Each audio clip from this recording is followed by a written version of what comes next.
Welcome back, guys. As you can see, I got this big box here. This is something I got in a trade. If you remember one of my videos where I installed a Matrix aluminum rail system on one of my custom guns, I traded that gun for this. And so let's go ahead and open the box and see what's inside. You can probably tell it is probably another gun.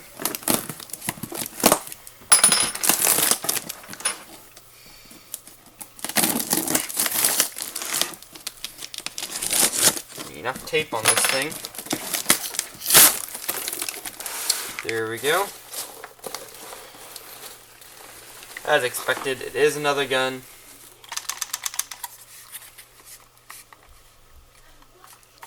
The stock seems broken. It's okay, because we're probably going to be switching it out for a crane stock. Alright. A little bit dirty, but not too bad. Seems like it's been heavily used. The body pin looks like it's in backwards for some reason, or is replaced with some other body pin. No flash hider on it, but let's see what else is in the box. Oh, there's the part for the stock. And I believe that is all.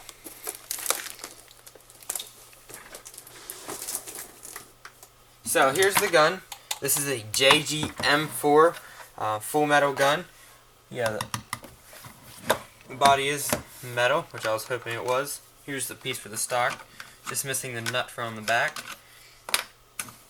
But basically what we're going to be doing is we're going to be rewiring it to the back of the gun. So we're going to be putting a crane stock, or we might just set the stock on and strap a battery to the back like I do on some of my other guns. But we'll have to see how that works first. And yeah, that's basically what we're going to be doing. So we're going to be putting a aluminum rail system on here. I'll just show that quick. So here's the aluminum rail system that will be going on, and obviously we can't put the battery up front without running a PEC box, so we'll be rewiring it to the back. And then we have this mock suppressor that goes on the end, and you can kind of get an idea of what it's going to look like. Of course, we'll be removing the front sight, and then we'll be putting a red dot scope with no magnification up here. So that's basically what we're going to be doing. We can just pop the upper receiver off and see what we've got inside. Wow, that body pin is in there very tight.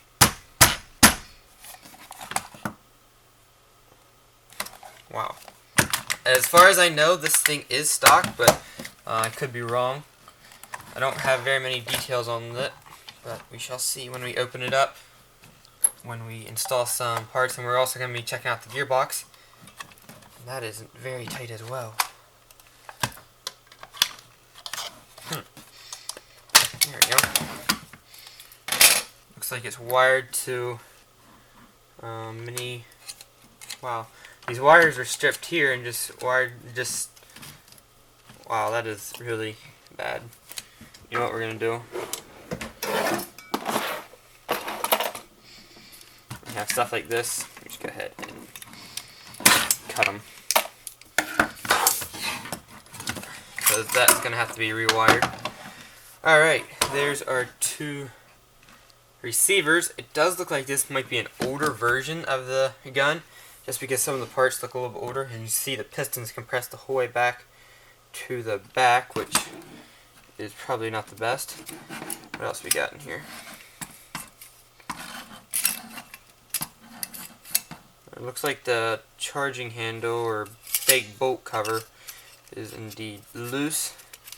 Got a nice metal outer barrel, which is nice. Let's see if we can get the barrel out here.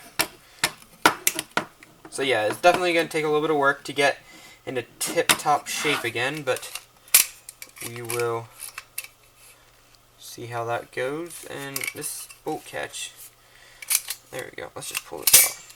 Okay, so that obviously popped off the charging handle for some reason. And this hop-up is extremely... Never had that. Okay, it looks like it has a stock brass barrel. I'd really like to get this out of here, though. There we go. and that is not the same barrel. As you can see, it's about 3 inches short. Either this gun has been extended for standard M4 barrel length, or yes, it has been extended, so the barrel should have been ending right there. That's where the spacer is, and someone just threw an extension on the end, which we might actually take the extension off and just have it a CQB length, but we'll have to see how that goes. Take the stock off here. Got a nice metal buffer tube, and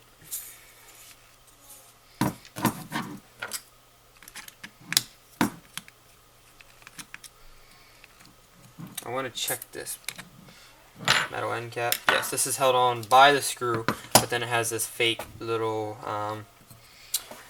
locking collar that I believe you can use to tighten up. And it looks like it's missing the sling mount or spacer, so that's why it's tightened up so far. So we'll have to put another one in. That's fine, because I'll just be putting a sling mount on there, so I can attach my 1-point sling. Looks like that's loose right there.